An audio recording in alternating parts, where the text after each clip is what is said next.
이 시간 이사야 40장 1절부터 11절 말씀에 근거하여서 회복의 하나님이라는 제목으로 하나님의 말씀을 나누고자 합니다. 우리가 작년 여름에 이사야서의 전반부가 되는 1장부터 39장까지 함께 살펴보았습니다. 1년이 지난 지금 이제 함께 후반부를 살펴볼 수 있는 시간이 찾아왔습니다. 함께 후반부의 말씀을 살펴보기에 앞서서 이사야서에 대한 사전 지식을 조금 가지고 출발해 보도록 하겠습니다. 이사야서는 세 가지 중요한 시점이 존재합니다. 첫 번째로는 이사야가 바벨론에 의해 멸망되기 전에 선포된 예언의 말씀이 있고, 두 번째로는 유다가 멸망한 이후에 바벨론 유배 공동체에서 선포된 말씀이 있고, 그 다음에 다시 예루살렘으로 돌아와 그 유배기 이후에 예루살렘 공동체에게 선포한 시점이 있습니다. 이렇게 세 시점이 존재합니다. 멸망하기 전에, 멸망당한 이후에, 그리고 귀환하여서 예루살렘에 정착했을 때, 이렇게 이사야서는 이 세 시점 가운데 선포되고 있습니다. 특별히 1장에서 39장까지는 바벨론에 의해 멸망 전에 선포된 이사야의 예언인데, 이 예언자의 고발과 심판 예고가 주로 이릅니다. 그래서 남유다가 하나님 앞에 잘못하고 있다, 정신을 차려라, 깨어라, 회개하라, 그렇지 않으면 망한다. 이게 이사야 1장부터 39장의 내용입니다. 전반부죠. 그래서 학자들은 이 1장부터 39장까지가 참된 이사야, 진짜 이사야가 예언을 선포했다라고 보고 있습니다. 다음으로 40장부터 55장까지는 주전 587년 유다가 멸망한 이후에 이 바벨론 유배지 공동체에서 활동한 예언자가 선포한 내용을 이 이사야에 편입시켰죠. 그 다음에 56장부터 66장에는 유배기 이후에 다시 귀환하여서 예루살렘 공동체가 형성되었을 때 예언자가 선포한 내용을 또 이사야에 편입시켰습니다. 그래서 적어도 최소한으로 잡아도 이사야서는 2명 또는 3명 이렇게 예언을 선포한 예언자가 있다라고 보고 있습니다. 그래서 후반부의 내용은 보통 이제 위로와 구원이라는 이 메시지를 주로 이루고 있습니다. 그래서 전반부는 회개하라, 회개치 않으면 망한다. 근데 망했죠. 회개하지 않으면 망했어요. 그래서 후반부에는 너희들을 하나님이 회복시킬 것이다. 그러니까 그곳에서 회개하라. 지금 유배지에서 회개하고 돌아와라. 그러면 하나님께서 너에게 소망을 주실 것이다. 구원을 주실 것이다. 다시 나라를 재건케 하실 것이다. 이렇게 보고 있습니다. 그렇다면 이렇게 세 시점이 존재하고 선포한 예언자 그룹이 적어도 세 부류나 존재하는데, 어떻게 이사야서는 한 권의 책이 될 수 있었을까요? 그 이유를 생각해 보면 하나님의 통치 섭리의 관점에서밖에 이해되지 않습니다. 원래 한 권으로 묶일 수 없는 책이 한 권으로 묶인 거죠. 왜 그랬을까요? 왜냐하면 이 선지자의 글을 보면 항상 같은 맥락을 가지고 있는데 같은 구조를 갖고 있어요. 뭐냐면은 전반부에는 심판, 후반부에는 구원. 그래서 심판과 구원이라는 큰 틀에서 봤을 때 이 예언자 그룹들이 계속해서 이 선포했던 말씀들이 같은 맥락을 갖추고 있었던 것이죠. 그래서 심판과 구원이라는 한 흐름을 갖추고 있고, 내용상 이어지는 연결성이 있기 때문에 그래서 한 권의 책으로 묶일 수 있었던 것이죠. 그래서 동일하게 이사야가 외쳤던 그 선포의 맥락에 맞게 이제 세 권이 이제 묶여 버리게 된 것입니다. 그래서 항상 이 구약도 그렇고 이 신약도 마찬가지인데요. 당사자가 분명 쓴 부분도 있어요. 그러나 당사자가 쓰지 않은 부분조차도 제일 큰 권위자에게 그 저작권을 넘김에 따라서 이제 이사야서 이렇게 합니다. 잠언도 마찬가지죠. 잠언도 저자가 여러 명이에요. 그래서 르무엘 왕의 어머니의 잠언도 있죠. 아굴의 잠언도 있죠. 솔로몬의 잠언도 있죠. 히스기야의 잠언도 있죠. 여러 가지가 있는데 제1저자를 누구로 주고 있나요? 솔로몬에게 주고 있죠. 왜죠? 제일 권위자니까요. 이런 것처럼 성경 전체가 제일 큰 권위자에게 저자를 넘겨주는 그런 부분이 있기 때문에 그렇습니다. 그래서 이사야서도 그런 맥락에서 여러 선지자 부류가 선포했지만 가장 큰 권위가 있는 이사야에게 권위를 넘겨서 그냥 통째로 이사야서라 한다, 이렇게 보면 되겠습니다. 자, 이사야서의 후반부 내용을 살펴보기 앞서 또 생각해 볼 점이 있는데요. 그것은 유다가 바벨론에 의해 멸망당함에 따라서 유대인들의 사고 속에는 야훼는 전쟁에서 패한 가짜신이다, 이렇게 오해되었습니다. 다들 수갑을 차고 질질 끌려가면서 생각했던 게, 우리가 그동안 야훼를 믿었는데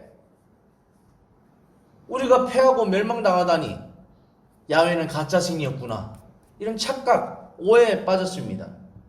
그래서 이 이사야가 선포하는 이 메시지는 결과적으로는 이 후반부의 메시지는 주로 이 오해하고 있는 유대인들로 하여금 하나님께서는 세상을 다스리고 통치하시는 분으로서 하나님의 섭리 가운데 유다의 멸망을 허용한 것이지 결코 패배한 것이 아니다, 이걸 강조하고 있어요. 하나님은 유다를 반드시 위로하고 회복시키실 분이심을 강조하고 있습니다. 왜냐하면 이러한 인식을 통해서만이 유배지에 있던 유대인들로 하여금 야훼의 하나님에 대한 오해를 풀게 하고 다시금 야훼 하나님을 받아들일 수 있게 하기 때문입니다. 그런 맥락에서 이 후반부의 내용은 철저하게 세상을 통치하시고 주관하시고 그 섭리 가운데 운영하시는 그 하나님은 정말 능력 있는 하나님이고, 비록 이 남유다의 멸망을 허용하셨지만 반드시 하나님의 능력 가운데 다시 고국 이스라엘로 돌아와서 나라를 재건케 하실 분도 하나님이시다라는 것을 하나님의 큰 틀 가운데 설명하고 있는 것입니다. 그렇지 않으면은 하나님이 다시 우리를 회복시키실 것이야 하면은 전쟁에서 전 죽은 신인데 무슨 그런 분이 우리를 회복시킬 수 있어? 이런 오해를 극복할 수가 없는 것이죠. 그래서 하나님은 세상 통치 주관자시다. 우리가 멸망한 건 잠시 매맞고 허용한 것이지만 반드시 회복시키고 구원시킬 능력이 있는 세상의 창조주시다, 이것을 강조할 수밖에 없었던 것입니다. 자, 오늘 본문 내용을 살펴보도록 하는데 오늘 본문은 특이점이 존재합니다. 바로 같은 내용을 무려 4차례 반복하고 있다는 겁니다. 1절에 보면 하나님이 이르시되, 3절에는 외치는 자의 소리여, 6절에는 말하는 자의 소리여, 9절에는 아름다운 소식을 전하는 자여, 이렇게 4차례 하나님의 메시지를 반복해서 똑같은 내용인데 다른 각도, 다른 시각으로, 다른 내용으로 전하고 있다는 사실입니다. 이렇게 4번에 걸쳐 하나님의 반복된 선포가 이루어지는데, 하나님의 메시지가 이렇게 반복되는 것은 그만큼 중요한 것임을 강조하기 위한 것입니다.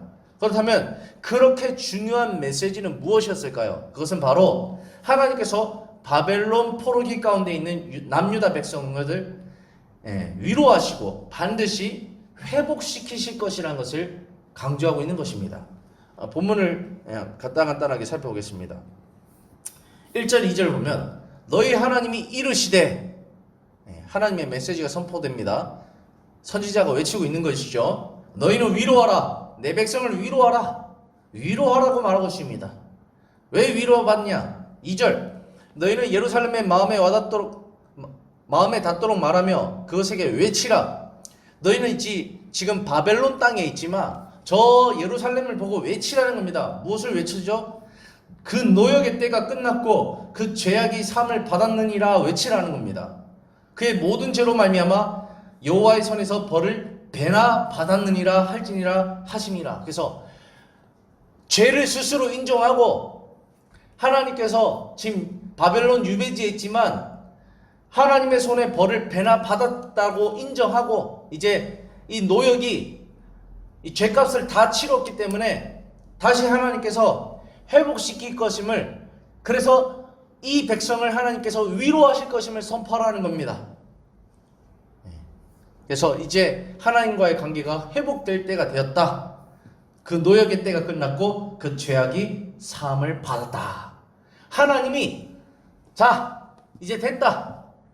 너희가 바벨론 70년 포로기 그 가운데 이제 죄값 치르고 노역이 끝나고 예루살렘으로 돌아올 때가 됐다. 이렇게 선포해 주는 겁니다. 너희가 죄값 다 받았다. 이제는 잘못을 묻지 않겠다. 이렇게 말하는 겁니다. 그래서 1절에 너희는 위로하라. 내 백성을 위로하라. 하나님이 이제 혼 다 냈으니까 내가 이제 너희를 위로해 주겠다. 회복시켜 주겠다. 이렇게 강조하는 것이죠.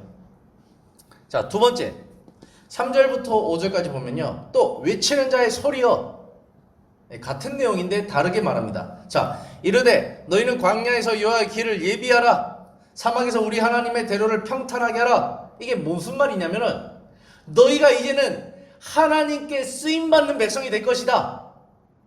하나님께 쓰임받는 백성이라는 것은 하나님께서 책임지는 백성이 될 것이라는 겁니다. 다시 하나님의 백성으로서의 역할을 감당할 수 있는 민족이 될 것이라고 약속합니다. 이게 바로 회복을 뜻하는 것이죠. 그래서 여호와의 길을 예비하라. 너희가 왜 지극히 작은 민족이지만 하나님께 택함받아서 하나님의 백성이 되었는지 그 본연으로 다시 한번 회복돼서 하나님께 쓰임 받으라.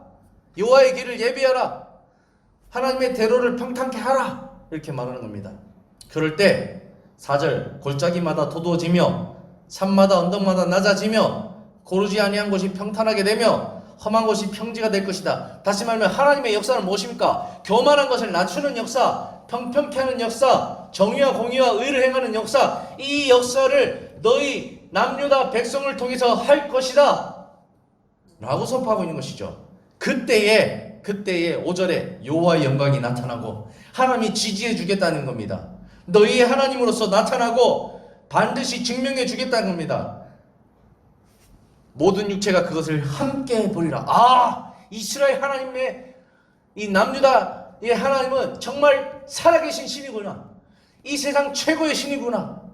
모든 육체가 그것을 본다는 것을 인정한다는 겁니다. 그래서 이는 여호와의 입이 말씀하셨느니라. 그래서 이 얼마나 놀라운 회복의 노래입니까? 자, 다시 하나님께 쓰임받는 백성이 된다. 이제 세 번째 또 내용을 살펴봅니다. 6절부터 8절 말하는 자의 소리여 이르되 외치라. 또 하나님의 말씀을 외치라는 겁니다. 이 회복의 메시지를 전하는 겁니다. 어떤 내용이죠? 대답하되 내가 무엇을 외치리까 하니 이르되 모든 육체는 풀이요 그의 모든 아름다움은 들의 꽃과 같으니 이 세상의 모든 것은 풀과 꽃과 같다. 근데 7절 풀은 마르고 꽃이 시듬은 여호와의 기운이 그 위에 붐이라. 하나님이 세상을 통치하고 계시다는 겁니다. 그런데 여호와의 기운이 그 위에 분다. 이 세상을 통치하시는 분이 심판도 할 수 있고 구원도 할 수 있다는 것이죠. 근데 이 백성은 실로 풀이로다. 풀이어서 여호와의 입김이 불어서 이 풀이 말라버렸다는 겁니다. 다시 말하면 심판당했다는 것이죠. 그러나 풀은 마르고 꽃은 시드나 이 세상이 다 하나님의 통치 가운데 있으나 한정되어 있다는 겁니다. 한계가 있다는 것이죠. 그러나 우리 하나님의 말씀은 영원히 서리라. 그 영원히 서는 하나님의 말씀이 지금 무엇을 말하고 있습니까?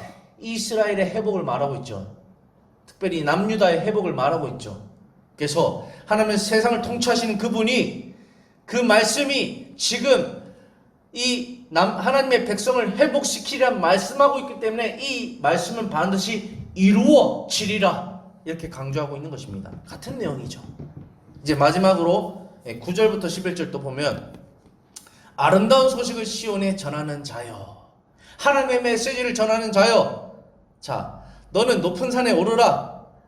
아름다운 소식을 예루살렘에 전하는 자여, 너는 힘써 소리를 높이라. 두려워하지 말고 소리를 높여 유다 성읍들에게 이르기를 너희는 하나님을 보라 하라.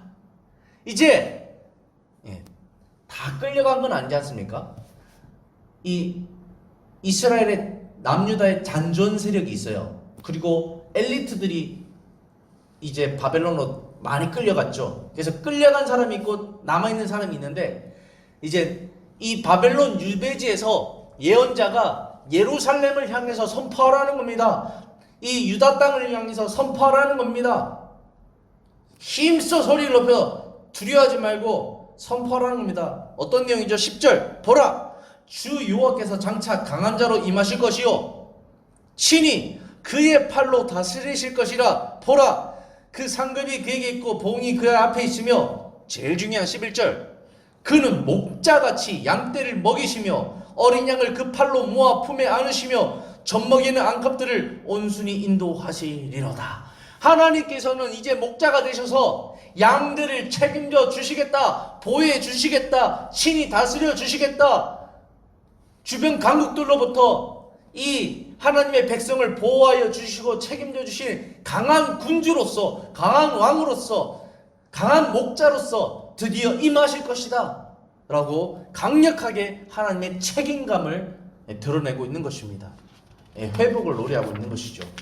그래서 우리는 오늘 본문을 통해서 하나님은 정말로 사랑이시다, 책임지시는 사랑이시다, 헤세드의 그 하나님이시다, 언약을 성취하시고 이행하시는 하나님이시다, 이것을 발견할 수 있습니다.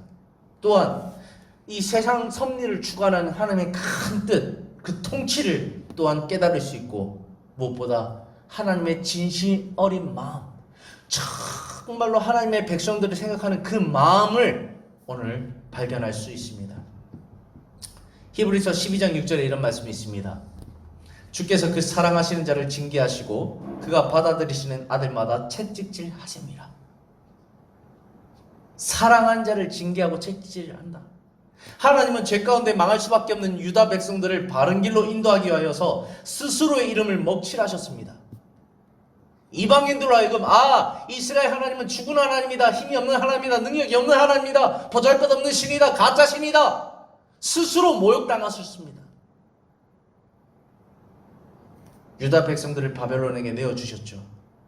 이러한 징계를 통해서 하나님이 결국 유다 백성을 참된 하나님의 백성으로 거듭나게 하셨죠. 이 교만한 백성들, 불순종하고 우상숭배하는 이 백성들을 겸손한 백성으로, 하나님을 의지하는 백성으로 바꾸어 주셨죠. 이것은 마치 눈물을 머금고 자식을 살리고자 개망나니와 같은 자식에게 회초리를 드는 어머니의 모습과도 같은 것입니다. 참으로 아픈 사랑이지만 어머니의 진심은 결국 자녀를 바른 길로 인도하게 되는 것이죠. 예레미야 29장 11절에 이런 말씀이 있습니다. 여호와의 말씀이니라 너희를 향한 나의 생각을 내가 아나니 평안이요 재앙이 아니다. 너희에게 미래와 희망을 주는 것이다. 비록 너희가 바벨론 포로기 70년 페르시아 때 돌아오지 않습니까? 바벨론 포로기 70년을 너희가 겪지만 이 생각이 평안이지 재앙이 아니라는 겁니다. 너희에게 미래와 희망을 주는 것, 너희를 살리는 것, 그것이 된다고 말하고 있습니다. 하나님은 결국 이 말씀과 같이 바벨론 유배지에 있던 유다 백성들을 자유케 하셨고 다시 예루살렘으로 돌아와 그들의 나라를 재건케 하셨습니다. 하나님은 분명 그분의 약속대로 유다 백성들에게 미래와 희망을 주셨습니다. 이제 말씀을 결론 짓고 마치는데요. 사랑하는 성도 여러분, 오늘 본문을 통해 우리가 꼭 기억해야 될 것은 하나님께서 우리를 향한 마음과 생각이 항상 미래와 희망을 주는 것이라는 것입니다. 이것을 믿을 수 있어야 됩니다. 혹여 현재 내 삶이 하나님의 심판 가운데 있는 것 같고 하나님의 징계 가운데 있는 것 같을지라도, 고난과 위기 가운데 있는 것 같을지라도 그 모든 것은 하나님의 섭리에 있고 그 모든 것을 다 이겨내게 하시고 분명 우리에게 위로와 구원, 미래와 희망을 주실 하나님을 우리는 믿어야 합니다. 그분이 지금 나와 함께 하시고 계신다는 사실을 우리는 믿어야 합니다. 하나님에 대해 오해하지 말고 의심하지 말아야 됩니다. 우리는 언제나 우리를 사랑하시는 하나님의 본연의 마음을 잊지 않고 오직 하나님만을 의지하며 하나님께 소망을 두었으면 좋겠습니다. 그리고 하나님 앞에서 내 삶을 냉철하게 돌아볼 수 있는 지혜가 있었으면 좋겠습니다. 남유다에 있을 때에 하나님의 백성들은 자신들을 냉철하게 보지 못했어요. 우상 숭배하고 있으면서도 그렇지 않은 것처럼, 죄와 정의와 공의를 굳게 하고 죄를 범하고 있으면서도 안 그런 것처럼 자기 자신을 볼 수 있는 눈이 상실되었었어요. 그러나 이제 바벨론 유배지를 겪고 나서 냉철하게 우리가 잘못했구나, 우리가 여호와께로 돌아가자, 우리가 범죄하였구나 깨달을 수 있는 은혜가 있었습니다.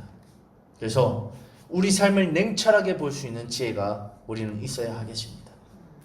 사랑하는 성도 여러분, 하나님을 오해하지 맙시다. 나를 먼저 돌아보고 회개함을 통해 하나님 옆에 바로 섭시다. 그렇다면 우리의 삶은 언제나 위로와 구원, 미래와 희망, 하나님의 본연의 계획대로 흘러갈 것입니다. 기도하겠습니다.